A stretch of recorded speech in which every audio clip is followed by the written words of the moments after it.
Hadirin undangan yang kami hormati, inilah penampilan taruna cilik binaan Polres Indramayu. Mereka adalah pelajar sekolah dasar berusia antara 9 sampai dengan 12 tahun yang tergabung dalam wadah polisi cilik Derayu di bawah binaan Kapolres Indramayu. Pembinaan disiplin sejak dini akan menanamkan jiwa kepemimpinan yang patuh pada hukum serta menumbuhkan rasa penghormatan terhadap hak asasi sesama manusia dalam kehidupan berbangsa dan bernegara.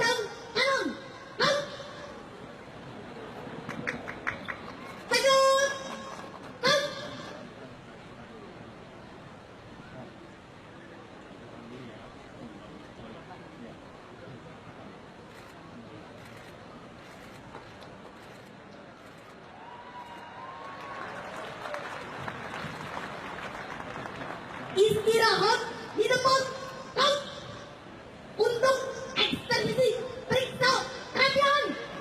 Mulai.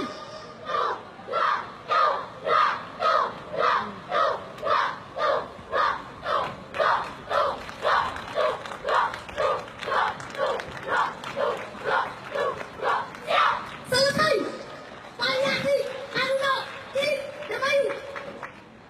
Siap, Payasi Taruna Cilik Derayu.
Kios di pasar tradisional Pasalaran di jalur Pantura, Kabupaten Cirebon, Jawa Barat, ludes terbakar. Kebakaran diduga akibat hubungan pendek arus listrik di salah satu kios.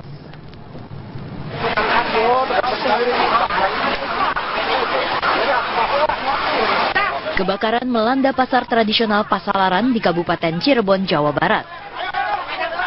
Ratusan kios seketika ludes terbakar. Diduga kebakaran dipicu hubungan pendek arus listrik di salah satu kios. Dalam waktu singkat, api langsung menyambar dan menghanguskan ratusan kios di pasar tersebut. Titik awalnya itu dari mana, Mas? Titik kebakarannya? Dari lokasi E. Lokasi E? Iya. Itu karena apa? Harus pendek atau gimana? Kurang tahu di dalam kios, Pak. Di dalam kios. Sempat ada korban nggak, Mas, di dalam itu, Mas? Nggak ada. Ada barang habis semua. Puluhan petugas dan 10 mobil pemadam kebakaran terus berupaya memadamkan api di pasar yang terletak di jalur Pantura ini. Akibat kebakaran pasar, jalur lalu lintas di jalur Pantura mengalami kemacetan hingga 4 km. Dari Cirebon, Jawa Barat, Ervan Septiawan, TV One mengabarkan. Pemirsa, kita akan mendengarkan Komandan Terjadinya kebakaran di pasar Pasalaran Cirebon, Jawa Barat. Pagi tadi para pedagang berupaya mencari barang dagangan yang tersisa. Para pedagang berharap Pemkab Cirebon dapat membangun kembali pasar tempat mereka mencari nafkah. Pasar Pasalaran Cirebon, Jawa Barat hangus terbakar Sabtu malam. Ratusan kios yang berada di pasar ini pun kini tinggal puing-puing. Minggu pagi para pedagang mendatangi kios mereka untuk mencari barang dagangan yang dapat diselamatkan. Petugas pemadam kebakaran masih berjaga di lokasi dan melakukan pendinginan dan memadamkan titik api yang masih ada di beberapa tempat di pasar ini. Para pedagang sendiri telah berupaya menyelamatkan barang dagangan mereka sejak semalam. Barang-barang yang nggak kebakar nggak, Pak? Ya ada banyak yang udah dibawa pulang langsung sih. Malam-malam hujan besar langsung dibawa pulang semua. Ya anuannya sih nggak tahu ya, tapi tahu api itu dari sana. Tapi saya nggak berani ngambil barang aja sendiri, tapi nggak ketumpuk. Para pedagang berharap pemerintah Kabupaten Cirebon bisa membangun kembali pasar ini agar mereka dapat mencari nafkah. Sementara akibat banyaknya pedagang yang berjualan di bahu jalan, kemacetan pun terjadi di jalur Pantura. Dari Cirebon, Jawa Barat, Ervan Septiawan, TV One mengabarkan. PT Agung Podomoro Land Aris Wijaya telah menyerahkan diri ke KPK sekitar 1 jam yang lalu. Hingga malam ini, tim penyidik KPK terus melakukan pemeriksaan terhadap tersangka Arisman dan anggota DPRD DKI M Sanusi. Langsung saja kita menuju gedung KPK. Di sana sudah ada rekan kami, Denny Swastika, yang akan mengabarkannya untuk Anda. Denny, benarkah Dirut PT Agung Podomoro Land sudah menyerahkan diri? Denny. Iya, Windy, betul sekali bahwa tadi sekitar pukul 20.00 waktu Indonesia Barat, Presiden Direktur dari PT Agung Podomoro Land yang menjadi salah satu tersangka dalam operasi tangkap tangan yang dilakukan oleh KPK pada Kamis lalu, datang ke KPK untuk menyerahkan diri beserta dengan kuasa hukumnya. Yang mana tadi kami pun sempat menanyakan langsung bagaimanakah berkenaan dengan kedatangan dia, apakah ini adalah merupakan bentuk dari dirinya menyerahkan diri kepada KPK, namun ini dirinya tidak enggan berkomentar kepada awak media berkenaan dengan kedatangan dirinya ke gedung KPK dan dirinya langsung masuk ke gedung ataupun ke lokasi tempat penyidikan berlangsung. Namun tadi dari juru bicara KPK pun sudah menyatakan bahwa memang dari Arisman Wijaya yang merupakan salah seorang tersangka, merupakan presidir dari PT Agung Podomoro Land, mengatakan bahwa hingga dirinya menyerahkan diri beserta dengan kuasa hukumnya datang ke KPK. Ini adalah dalam rangka sebagai dirinya adalah taat pada aturan untuk langsung menyerahkan diri bagaimanakah menjalani proses hukum yang berlanjut berkenaan dengan operasi tangkap tangan yang dilakukan oleh KPK pada Kamis kemarin. Sementara itu juga berkenaan dengan salah seorang anggota DPRD yang bernama Muhammad Sanusi, hingga saat ini jika kita melihat bahwa ini sudah memasuki 1 kali 24 jam dari proses penangkapan yang berlangsung pada Kamis lalu. Namun hingga saat ini dari Muhammad Sanusi sendiri belum ada tandanya keluar dari gedung KPK. Dan apakah memang nantinya jika Muhammad Sanusi keluar dari gedung KPK, apakah akan dilakukan penahanan? Hingga saat ini kami dari awak media masih menunggu berkenaan dengan pengembangan dari penyidikan terkait operasi tangkap tangan yang dilakukan KPK, dugaan suap reklamasi pantai di Jakarta Utara. Sementara itu juga Windy, tadi pun dari KPK sudah mengkonfirmasi bahwa berkenaan dengan operasi tangkap tangan yang dilakukannya sudah menetapkan ada 3 orang tersangka dalam kasus ini. Yang mana yang pertama adalah Muhammad Sanusi yang merupakan anggota DPRD. Sementara itu tadi yang baru saja menyerahkan diri yaitu Presdir dari PT Agung Podomoro Land, yaitu Arisman Wijaya. Sementara satu lagi adalah Trinanto Priandoro yang merupakan ini adalah salah seorang pengembang dari swasta yang menjadi tersangka dalam kasus ini. Dan dari KPK sendiri sudah melakukan penggeledahan, salah satunya di gedung DPRD, beberapa ruangan sudah mulai digeledah, dan ada beberapa ruangan yang disegel. Salah satunya adalah ruangan dari Muhammad Sanusi sendiri. Selain dari ruangan Muhammad Sanusi, ruangan dari kakaknya yang merupakan Muhammad Taufik, yang merupakan wakil ketua DPRD pun turut disegel dalam penggeledahan yang dilakukan oleh penyidik KPK ini. Selain itu juga jika kita melihat bahwa Muhammad Sanusi sendiri adalah merupakan anggota DPRD yang sudah 2 kali periode menjadi anggota DPRD di DKI Jakarta. Yang pertama pada tahun 2009, sementara itu dia terpilih kembali di tahun 2014 kali ini, sehingga dan menjadi ketua dari Komisi D di DPRD DKI Jakarta yang merupakan bidang pembangunan di dalamnya. Dan menurut dari Agus Raharjo sendiri mengatakan bahwa dalam kasus operasi tangkap tangan yang dilakukan pada Kamis lalu ada indikasi bahwa dari PT APL ataupun Agung Podomoro Land ingin mempengaruhi dari anggota DPRD dalam rangka untuk mempengaruhi sistem perundang-undangan terkait dengan reklamasi, yang mana nantinya akan merugikan dari lingkungan ataupun menguntungkan bagi PT Agung Podomoro Land tersebut. Dan kami hingga saat ini masih menunggu bagaimanakah perkembangan lanjutan berkenaan dengan proses penyidikan lanjutan. Apakah memang nantinya dari ketiga tersangka ini akan dilakukan penahanan ataukah mungkin sebaliknya? Dan kita masih menunggu dan kami akan mengabarkan terus kepada Anda, Windy. Kami kembalikan di studio. Baik, Denny. Apakah Anda memiliki informasi apakah KPK masih akan melakukan penangkapan lainnya terkait kasus suap ini, Denny? Iya, Windy, selain dari kasus suap yang terjadi, khususnya pada Kamis lalu, terkait dengan dugaan suap proyek reklamasi di pantai Jakarta Utara, kami juga mendapatkan informasi bahwa KPK pun tadi sempat merilis ada salah satu kasus mengenai tentang kasus yang terlibat di sekitaran daerah Cawang, yaitu berkenaan dengan operasi tangkap tangan yang dilakukan terhadap adanya dugaan suap yang dilakukan oleh PT Brantas Adipraya terhadap Kejaksaan Tinggi Jakarta, yang mana dalam kasus operasi tangkap tangan ini ada 3 orang tersangka yang diamankan. Yang pertama adalah berinisial SWA yang merupakan direktur dari keuangan PT Brantas Adipraya. Sementara itu ada juga yang berinisial DPA yang merupakan sekretaris dari senior manajer maksud kami dari PT Brantas Adipraya, dan satu lagi dari pihak perantara yang menjadi ataupun yang disebut bernama Marudut yang baru saya tadi sempat dilakukan ataupun sudah menggunakan rompi oranye dan ditahan oleh penyidik KPK. Dan kasus tersebut ada dugaan bahwa dari PT Brantas Adipraya akan melakukan penyuapan terhadap Kejaksaan Tinggi untuk meloloskan kasus yang sementara saat ini sedang dilakukan oleh Kejaksaan Tinggi DKI Jakarta. Dan dalam proses penangkapan ini ada sejumlah uang yang diamankan, yaitu sekitar 148 miliar US dollar yang diamankan oleh pihak KPK sendiri terkait dalam kasus ini. Dan hingga saat ini dari pihak KPK pun terus melakukan penyidikan untuk mengungkap secara langsung bagaimanakah nanti, apakah memungkinkan adanya tersangka-tersangka terbaru terkait operasi tangkap tangan yang dilakukan pada hari Kamis lalu kemarin, meski dari 2 kasus yang berbeda ini. Windy. Terima kasih Denny Swastika atas laporan Anda langsung dari Gedung Komisi Pemberantasan Korupsi. Dalam operasi tangkap tangan di kasus lain, dari 3 orang ini 2 diantaranya merupakan petinggi BUMN konstruksi.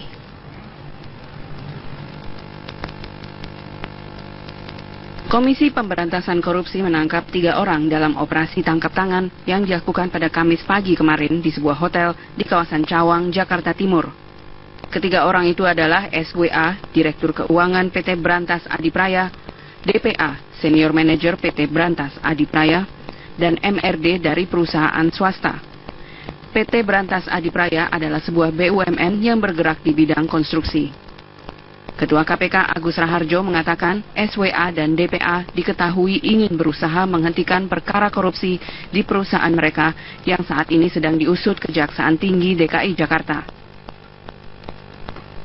DPA pun akhirnya membuat janji dengan MRD sebagai perantara dengan pihak Kejati DKI. DPA kemudian menyerahkan uang sebesar $148.835 Amerika Serikat kepada MRD.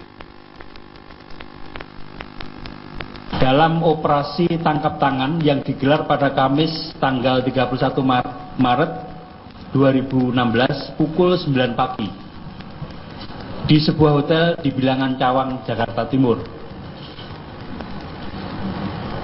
Ketiga orang tersebut adalah SWA, Direktur Keuangan PTBA. PTBA ini salah satu BUMN kita. Kemudian DPA, Senior Manager dari PTBA tadi. Berikutnya adalah MRD. MRD ini swasta. Saat penangkapan ditemukan uang sejumlah US dollar 148.835 yang terdiri dari 1.487 pecahan $100 dan 1 lembar pecahan $50, 3 lembar pecahan $20, 2 lembar pecahan $10, kemudian 5 lembar pecahan $1. Semua pelaku yang ditangkap dalam OTT kemarin telah ditetapkan sebagai tersangka. Setelah melakukan OTT, penyidik KPK juga telah memeriksa Kepala Kejaksaan Tinggi DKI Jakarta, Sudung Situmorang, dan Aspitsus Kajati, Toto Sutepu. Menurut Jamintel Kejaksaan Agung Adi Togarisman, kasus yang sedang ditangani oleh Kejati DKI Jakarta terkait PT Brantas Adipraya adalah kasus korupsi gardu listrik. Kita mengikuti proses yang sedang ditangani ini. Seperti yang dikatakan tadi bahwa ini berhasil karena berkat kerjasama antara KPK dengan Kejaksaan Agung Republik Indonesia. Penanganan perkara saat ini sedang ditangani oleh pihak KPK, sehingga kami akan terus berkoordinasi. Kami akan mensupport setiap apa yang diminta oleh KPK. Kemudian kami juga akan minta support kepada KPK ketika kami juga nanti membutuhkan suatu hal dan lain sebagainya berkaitan dengan penanganan perkara ini.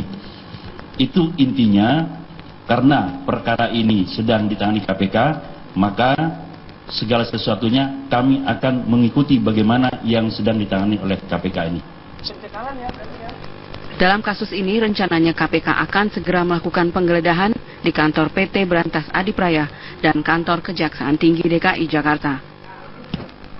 Dari Jakarta, Mira Febrina, Rian Syahrul, TV One mengabarkan.